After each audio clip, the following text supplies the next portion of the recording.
तो गल करते हैं अकाली बीजेपी यानी कि 9 मास के रिश्ते की जिसका अंत हो गया है। जी हाँ, 23 साल बाद अकाली बीजेपी की यारी टुट गई है। अकाली दल के वलों सीधे तौर पर इसनूं जो कारण दस्या गया है वो खेती बिलों नूं दस्या गया है। अकाली दल ने कहा कि असीं अजिही सरकार का हिस्सा बन के नहीं रह सकते, अजिही एनडीए के भाईवाल नहीं रह सकते जो किसानों के विरुद्ध खेती कानून लेके आ रही है।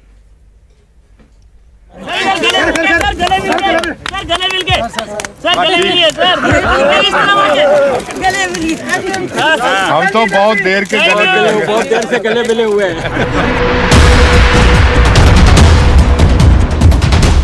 करीब 23 साल पहला अटल बिहारी वाजपेयी ते प्रकाश सिंह बादल दे विचाले सांझ पई, दोवें आगुआं दे विचाले जफ्फियां पईयां, पर 23 साल दी सांझ दे बाद यह रिश्ता खत्म हो गया।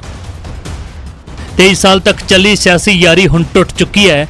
शनिवार नूं अकाली दल दी कोर कमेटी दी मीटिंग विच बीजेपी दे नाल नाता तोड़न दा फैसला कर लिया गया। मीटिंग तो बाद बीजेपी दे नाल रिश्ता तोड़न दा ऐलान खुद सुखबीर सिंह बादल ने कीता।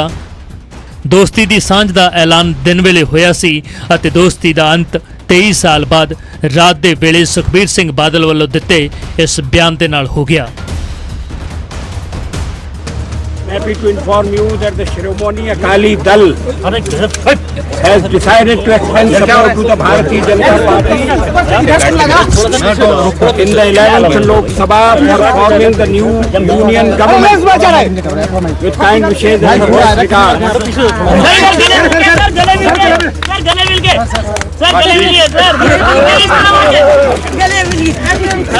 हम तो बहुत देर से गले मिले हुए हैं।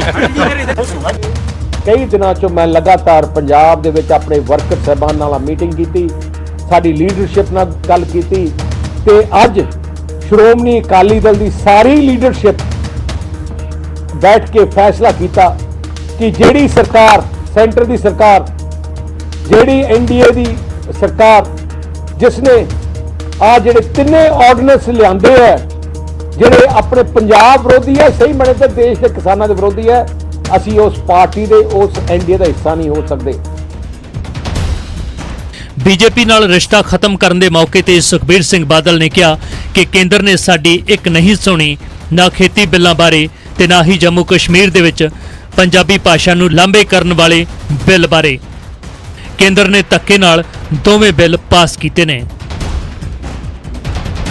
पर अफसोस ना कहना पैंदा कि उन्होंने धक्के नाल पार्लीमेंट लिआंदा, धक्के नाल पास करा दिता। राज्य सभा जो होया तुसीं तुहानूं जानदे हो, असीं उसे टाइम श्रोमणी अकाली दल भावें सरकार का हिस्सा सी, साडी member parliament minister Harsimrat Kaur Badal ने उसे टाइम इस्तीफा दिता ते असीं उस सरकार तो बाहर आए। सुखबीर बादल ने मौजूदा बीजेपी लीडरशिप ते भाईवालां नूं ना सुनण दे इल्जाम लाए। अकाली दल ने कहा कि यह हुण वाजपेयी वाली बीजेपी नहीं है। गठजोड़ टुटिया तो बीजेपी ने भी पलटवार करदिआं कहा कि यह हुण प्रकाश सिंह बादल वाला अकाली दल भी नहीं है। कभी भी भारतीय जनता पार्टी वल्लों ऐसा कोई गल नहीं हुई कि भारतीय जनता पार्टी उस किसी भी दल तो अलग हुई है, लेकिन श्रोमणी अकाली दल राजनीतिक दल है, उन्होंने अपनी लाइन अलग चुनी है। अफसोस जरूर है क्योंकि बहुत पुराना घटक है साडा, इस करके अफसोस है, लेकिन जिहड़े दो कारण उन्होंने दसे है वो बड़े हैरान करने वाले ने।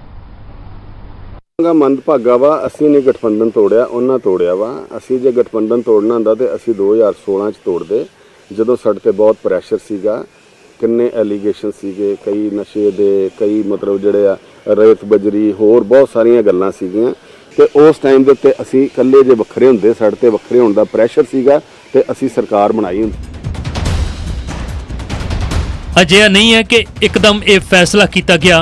हरियाणा ते दिल्ली चोणां विच बीजेपी ने अकाली दल नूं झटका दिता सी। हरियाणा ते दिल्ली विधान सभा चोणां विच बीजेपी ने अकाली दल नूं एक भी सीट नहीं सी दित्ती। ਅਕਾਲੀ ਦਲ ਨਾਲ ਬਗਾਵਤ ਕਰਨ ਵਾਲੇ ਸੁਖਦੇਵ ਸਿੰਘ ਢੀਂਡਸਾ ਨੂੰ ਬੀਜੇਪੀ ਨੇ ਪਦਮ ਭੂਸ਼ਣ ਸਨਮਾਨ ਦੇ ਨਾਲ ਸਨਮਾਨਿਤ ਕਰਕੇ ਅਕਾਲੀ ਦਲ ਨੂੰ ਸੱਟ ਮਾਰੀ ਸੀ। ਪੰਜਾਬ ਬੀਜੇਪੀ ਦੇ ਲੀਡਰ ਕਈ ਮੌਕਿਆਂ ਤੇ ਗੱਠਜੋੜ ਤੋੜਨ ਵਾਲੇ ਬਿਆਨ ਦਿੰਦੇ ਰਹੇ ਅਤੇ ਹੌਲੀ-ਹੌਲੀ ਇਹ ਦੂਰੀਆਂ ਇੰਨੀਆਂ ਵੱਧ ਗਈਆਂ ਕਿ ਅਖੀਰ 23 ਸਾਲ ਪੁਰਾਣੀ ਸਿਆਸੀ ਯਾਰੀ ਟੁੱਟ ਗਈ ਧੜਕ ਕਰਕੇ। ਚੰਡੀਗੜ੍ਹ ਤੋਂ ਨਪਿੰਦਰ ਬਰਾੜ, ਨਿਊਜ਼ 18।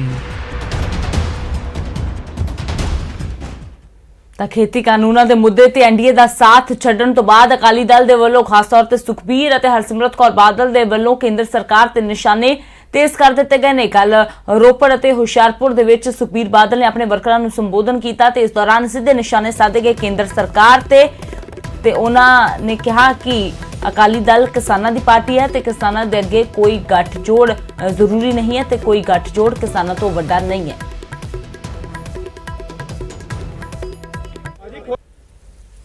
ਪੰਜਾਬ ਦੀ ਸਿਆਸਤ ਵਿੱਚ ਇੱਕ ਨਵਾਂ ਮੋੜ ਪਿਆ।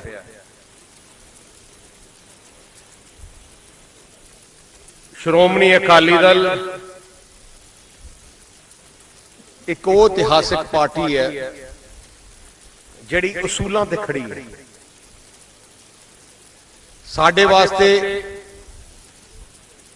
ਕੋਈ ਸਰਕਾਰ ਦਾ ਹਿੱਸਾ ਰਹਿਣਾ ਜਾਂ ਕੋਈ ਗੱਠਜੋੜ ਦਾ ਹਿੱਸਾ ਉਦੋਂ ਤੱਕ ਹੀ ਹੈ ਜਦੋਂ ਤੱਕ ਸਾਡੇ ਅਸੂਲਾਂ ਦੇ ਹਿਸਾਬ ਨਾਲ ਕੰਮ ਚੱਲਦਾ ਹੈ। ਤੇ ਉਧਰ ਸੁਖਬੀਰ ਬਾਦਲ ਦੇ ਵੱਲੋਂ ਹੁਣ ਜਦੋਂ ਐਨਡੀਏ ਦਾ ਸਾਥ ਛੱਡ ਦਿੱਤਾ ਗਿਆ ਹੈ ਤਾਂ ਸਿਰਫ ਕੇਂਦਰ ਸਰਕਾਰ ਤੇ ਨਿਸ਼ਾਨੇ ਨਹੀਂ ਸਾਧੇ ਜਾ ਰਹੇ ਬਲਕਿ ਪਹਿਲੀ ਵਾਰ ਸੁਖਦੇਵ ਸਿੰਘ ਢੀਂਡਸਾ ਤੇ ਵੀ ਸੁਖਬੀਰ ਬਾਦਲ ਖੁੱਲ੍ਹ ਕੇ ਬੋਲੇ ਨੇ। ਕਿਹਾ ਕਿ ਢੀਂਡਸਾ ਤਾਂ ਮੌਕੇ ਦੀ ਤਲਾਸ਼ ਦੇ ਵਿੱਚ ਸੀ ਕਿਉਂਕਿ ਢੀਂਡਸਾ ਪਰਿਵਾਰ ਪਹਿਲਾਂ ਤੋਂ ਹੀ ਬੀਜੇਪੀ ਦੇ ਨਾਲ ਮਿਲਿਆ ਹੋਇਆ ਸੀ।